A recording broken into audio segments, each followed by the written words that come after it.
你以為手機影像已經沒什麼好玩了嗎？小米17 Ultra 這次很彈性，給了1寸大感光元件主鏡頭，還加了 LOFIC 技術，而且長焦還給你連續光學變焦，來直接實測給你看。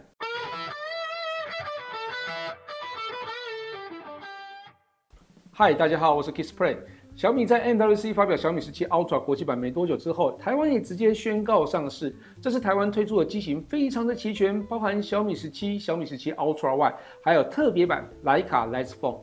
這次小米17 Ultra 的相機規格真的很恐怖，就像一開始所說的，加了 LOFIC 技術1寸大感光元件的主鏡頭，還有連續光學變焦的長焦鏡頭外，鏡頭還通過 APO 光學認證。這麼多厲害的技術都放在手機上，不過實拍效果真的有很厲害嗎？除了小米17 Ultra 外，這次台灣也推出特別版徠卡 Lite Phone， 我也玩了好幾天哦。其中有個拍照功能真的讓我愛不釋手，到底是什麼呢？等等就分享給大家。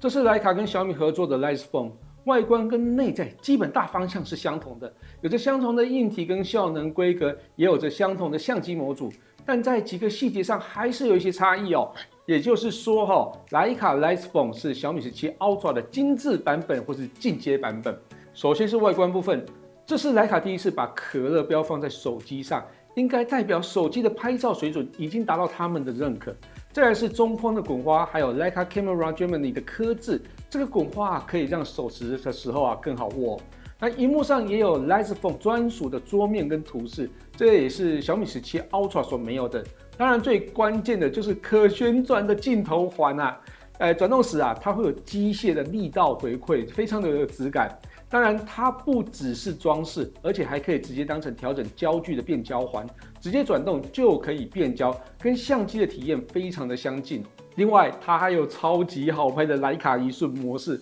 裡面包含 M9 跟 M3 模式。就是這一個模式讓我拍到停不下來哦，而且小米17 Ultra 裡面沒有徠卡1瞬模式哦，這是 Lite Phone 專屬的，也就是說你想要這個模式，請掏錢直接上 Lite Phone。那徠卡最有名的 M3 傳奇旁軸黑白相機放在手機上到底拍起來如何呢？底下分享幾張照片給大家看一下。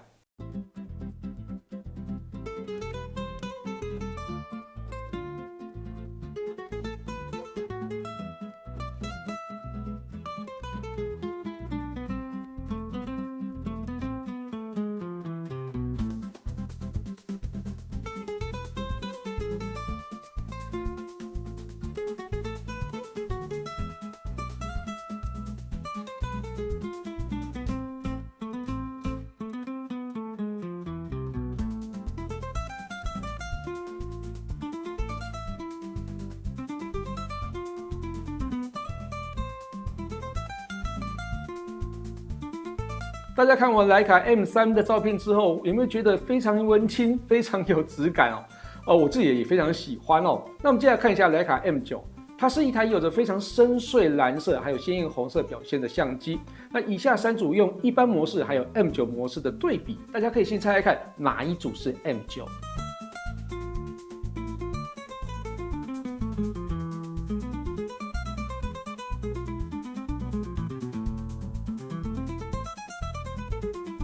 不知道大家猜对了沒？應該很好猜吧哦。那接下來我分享幾張 M9 模式所拍攝的照片給大家。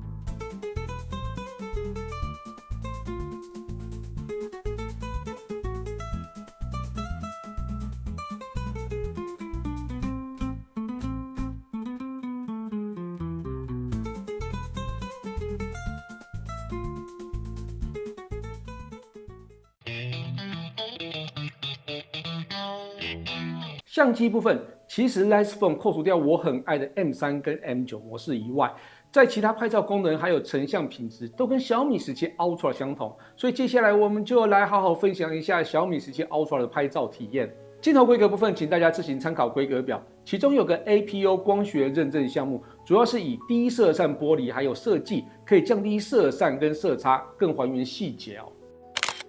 那我們就從主鏡頭開始。它採用的光影獵人1050L 感光元件，有個特別的技術叫做 LOFIC。中文是橫向溢出積分電容，就是可以把過亮的部分用感光元件旁邊的電容承接起來，所以無論光線多亮都可以保留住細節哦。那以往 HDR 都用多張照片去合成，所以在疊加照片時容易有鬼影或是殘影產生當然也會增加處理器的負擔。但 Logic 這個技術只要一次布光就可以搞定 HDR， 所以無論是拍照或甚至拍影片時，都可以更輕鬆的解決場景光差過大的問題哦。那我們先來看一下日拍，我特意拍了高光差的場景我們就可以發現 Logic HDR 表現真的非常的出色，畫質跟銳利度也是可圈可點，即使陰天拍攝也有很好的表現。那夜拍部分，燈光複雜的環境底下也都沒有產生過曝那光線易散的控制也非常的優異，另外在雜訊控制上也有很好的表現，整體的照片純淨度非常的高。接着來看超廣角鏡頭，Gen5這顆感光元件雖然普通，但在小米17 Ultra 的調教下，實拍看起來還不錯日夜拍的 HDR 效果、光線控制、雜訊控制表現也不差啦。最後來看一下長焦鏡頭，它支援75到100mm 的連續光學變焦，在光學焦段底下日拍、夜拍的畫質都非常的扎實，同樣在光線控制跟雜訊控制都非常的優異那因為有着連續光學變焦，所以些微的構圖調整也不會跳到數位焦段去影響到畫質的表現。那對了，75到100mm 都有支援2億像素照片，因為檔案的資料比較龐大，拍攝後需要一段時間處理。但處理後的照片隨意裁切都是高解析度的7G 照片，方便讓不知道怎麼構圖的朋友事後有更多的裁切空間。數位長焦部分，無論是日拍或是夜拍，在200mm 的表現跟光學焦距其實差異不會很大，都有很精細的畫質。那400mm 雖然偶爾可以看到邊緣比較模糊一些，但大多數的表現都非常的好。長焦還有着最近對焦30公分的微距功能，雖然對焦距離稍微長了一點，但依然可以拍出細緻度非常高的微距畫面。話說長焦還提供了實況運鏡功能，其中的紅毯模式我還蠻喜歡的這可以讓大家參考一下。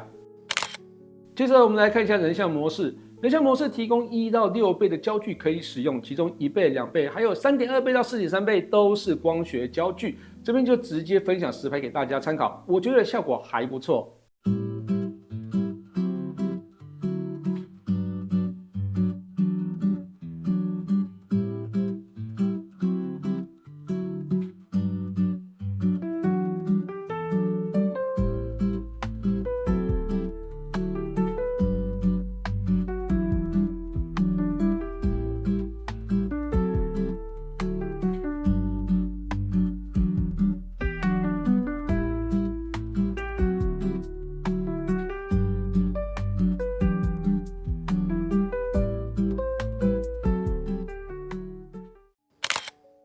接下來我們看一下錄影，主鏡頭這次加了 Logic HDR 技術後，錄影畫質整個往上提一階尤其是在夜拍複雜光線下，還能維持通透的感覺。長焦部分加了光學連續變焦，運鏡也更好用，在變焦時畫質穩定度也更高，即使夜拍也有非常好的畫質最後來看一下硬體部分，小米17 Ultra 用的是 Snapdragon 8 Elite Gen 5處理器，搭配 3D Dual Channel Ice Loop 散熱系統，效能跟散热表現應該會不錯。那我們以Antutu來實測有着375萬分的高分那 Geekbench 6單核3508分，多核10220分，效能表現都是旗艦級的。散熱部分直接錄製 4K 60fps 30分鐘。測試前鏡頭模組中心點的溫度是26.7度，測試後的溫度大概落在39度附近溫度控制表現有一定的水準。螢幕部分採用6.9寸 LTPO OLED 顯示器，解析度是2608×1200支援1到120Hz 的更新率，峰值亮度是3500 nits， 算是中規中矩的規格電池部分搭載6000毫安時，雖然不是市面上最大，但續航表現還不錯。以 PCMark 工作 3.0 測試，續航高達19小時48分，表現真的非常的好。那充電的部分，國際版是90瓦有線快充，50瓦無線快充，在開啟高效充電模式底下，30分鐘可以從 20% 提升到 92%， 這個充電速度也算是前段班那整體來說，我很滿意這次小米17 Ultra 的拍照表現，尤其是加了 Logic HDR 技術的主鏡頭，在錄影或是拍照都有讓我感覺到驚豔哦。長焦部分的變焦能力也讓構圖更有彈性，當然畫質表現也不在話下。對了，其實徠卡 M3 跟 M9 模式真的讓我愛不釋手哦。不過只在 Lite Phone 上有搭載，所以到底該不該為了這兩個模式攻頂呢？真的讓人很掙扎。所以這兩台大家會怎麼選呢？以上就是小米17 Ultra 跟 Lite Phone 的實測，感謝大家收看這期節目，希望大家也會喜歡這次的內容。如果有任何建議或問題，也歡迎留言讓我知道。我是 Kissplay，我們下期見哦，拜拜。